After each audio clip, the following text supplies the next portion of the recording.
Bonjour à toutes et à tous, on se retrouve pour un nouveau numéro de 100% Quintet où nous allons prendre ensemble la direction de l'hippodrome de Longchamp en ce jour de jeudi où il devrait y avoir beaucoup de jeunes qui vont venir faire la fête après le travail sur cet hippodrome de Longchamp, l'hippodrome surnommé l'hippodrome du Bois de Boulogne, où nous allons étudier ensemble le prix du Nabob, qui est un handicap réservé aux poulains et pouliches âgés de 3 ans qui se disputent sur la distance de 2200 mètres. Ils sont 16 au départ et je vous propose tout de suite qu'on passe à l'analyse des partants.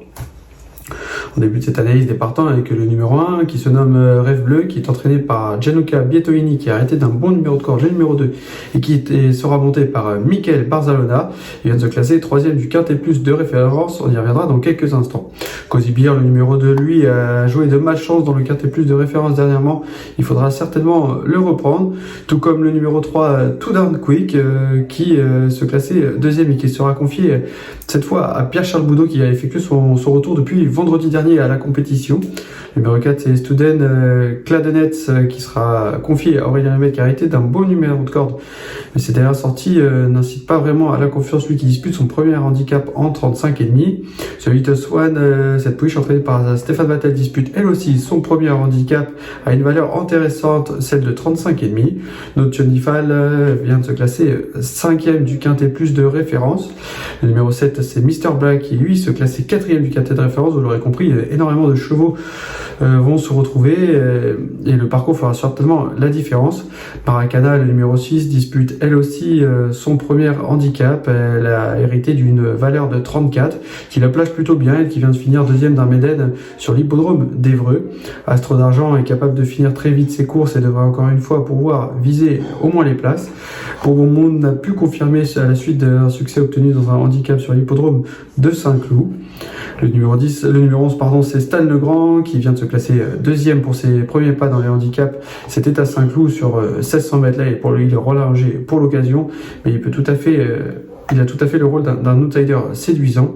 Le numéro 12, c'est King Arthur, qui sera confié à Christian Numéro, qui vient de se classer 5e pour son premier essai d'un handicap sur cet hippodrome. Alors pourquoi pas. Le numéro 13, c'est Zara Baby, qui prend part à son premier handicap, et son jockey Ludovic Boisseau prend une livre supplémentaire pour pouvoir le monter. Et enfin le numéro 14, c'est Valoir, qui devrait pouvoir viser au moins les places si il bénéficie d'un bon parcours, même si elle s'élance de la stalle numéro 13. Allez, on passe tout de suite à la deuxième partie de cette émission. Il s'agit du papier.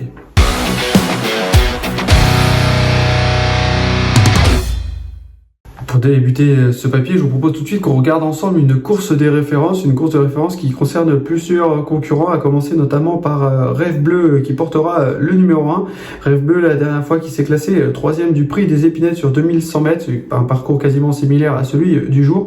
Et comme on peut le voir sur ces images, Rêve Bleu avait été lancé à 300 mètres du poteau en pleine piste et avait fini très correctement, tout en échouant tout près de Too Darn Quick, qui portait le numéro 2, Too Darn Quick, qui va retrouver dans cette épreuve dans ce Quintet Plus, et il devançait aussi Mr Black, qui se classait 4e, Notre Tionifal, qui se classait 5e, Cosibir, qui se classait 8e. Et je vous invite vraiment à regarder cette course, car elle est très riche en enseignements, car Cosibir, le numéro 8, avait joué de malchance. C'est pas un cheval qui fait toutes ses courses, mais quand il bénéficie d'un bon déroulé de course et qu'il veut pleinement se livrer, il est capable de finir très vite. Donc il faudra certainement aussi reprendre ce numéro, ce Cosibir, qui portera cette fois aussi le numéro 2. Et comme vous avez pu voir sur ces images, Cosibir finissait dans une action significative, finissait tout près, car il y avait peu d'écart. Le lauréat, c'était ce jour-là, il s'appelait Box Officer, c'est un pensionnaire entraîné par Stéphane Vattel. Tout d'un coup, qui finissait à une encolure de lui, qui se classait 2e. Rêve Bleu finissait à une courte encolure. Donc vous l'aurez compris, les écarts à l'arrivée sont très proches. Mr Black, lui, se classait 4e à une foulée près, il pouvait aussi lui gagner, tout comme Notre Tionifal, la pouliche entraînée par Pierre Groide. Donc Cette course est vraiment riche en renseignements, comme je l'ai dit précédemment, donc suivez-la vraiment avec beaucoup d'intention.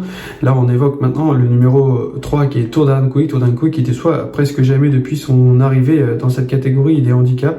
Lui qui a participé à 3 courses pour 2 places et une 6e place. Donc voilà, il a quand même un joli ratio de 66% de réussite dans les 5 premiers, dans les quintés plus. Donc c'est quand même une valeur sûre dans ce style de tournoi. Lui qui sera confié pour l'occasion à Pierre-Charles Boudot qui a été préféré par Drefab en dépit d'Alexis Pouchin.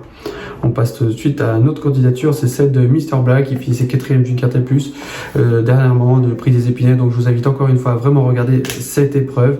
Mr Black qui est un poulain entraîné par Carlos Lerner, qui a été façonné pour réussir dans les handicaps, et il l'a prouvé dernièrement justement en se classant 4e. Donc pas besoin de s'attarder plus sur sa candidature. On a vu sa dernière course qui était la course qu'il fallait voir, tout simplement. Donc voici, voilà. Il pourrait encore une fois, il devrait encore une fois très bien courir. Tout comme notre Jonifal, la pouliche entraînée par Pierre Groal qui se classait 5e, elle aussi finissait tout près. On n'a pas grand chose à inventer sur cette candidature, si ce n'est qu'elle a été estimée par son mentor Pierre Groal, qu'elle a hérité d'un bon numéro de corps, c'est le numéro 1 qui a gagné son handicap lors de son avant-dernière sortie. Elle c'est pareil, dans les handicaps elle n'a jamais déçu, 4 courses, une victoire, 3 places et 100% de réussite, donc c'est assez remarquable, et nul doute qu'elle devrait encore une fois pouvoir confirmer. Et enfin, nous terminons cette sélection avec le numéro 11, Stan Legrand. Là nous avons tenté un petit peu la spéculation.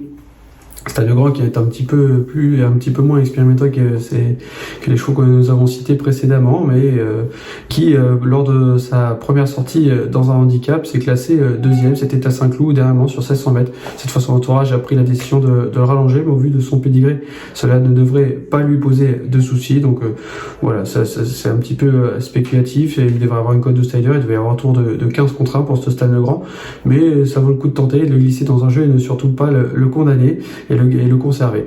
Donc voilà.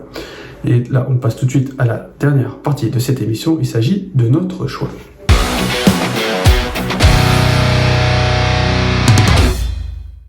Et avant de vous dévoiler notre choix en 5, je vous invite à liker, à commenter et à partager cette vidéo.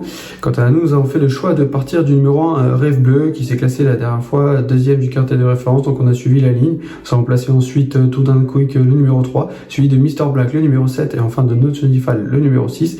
Et pour tenter un petit peu de spéculation, nous avons mis en 5e position le numéro 11 Stan Legrand, ce qui donne en chiffre As, 3, 7, 6 et 11 pour ce quintet plus de ce jeudi 10 juin 2025. Et avant de se quitter, je vous invite aussi à suivre dans l'une des 2 belles épreuves du jour, c'est le prix de Tiberville, listed pour les pouliches de 3 ans. Je vous invite à suivre vraiment Calasita, qui la dernière fois a été battue par une pouliche de tout premier plan qui se nomme Dispatch. Cette pouliche aurait d'ailleurs pu participer au prix Diane qui s'est tenu dimanche dernier avec une vraie chance pour figurer sur le podium. Donc voilà, la ligne est excellente pour cette pouliche entraînée par Francis Henri Graffard. Donc c'est Calasita qui portera le 801, donc dans la 8e course le numéro 1, qui portera le 1 dans la 8e course. Suivez en confiance cette Calasita car elle devrait assurément viser les premières places. Et j'espère que cette vidéo vous a plu. Et quant à moi, je vous donne rendez-vous pour un prochain numéro de 100% quintet. D'ici là, je vous souhaite à tous de bons jeux.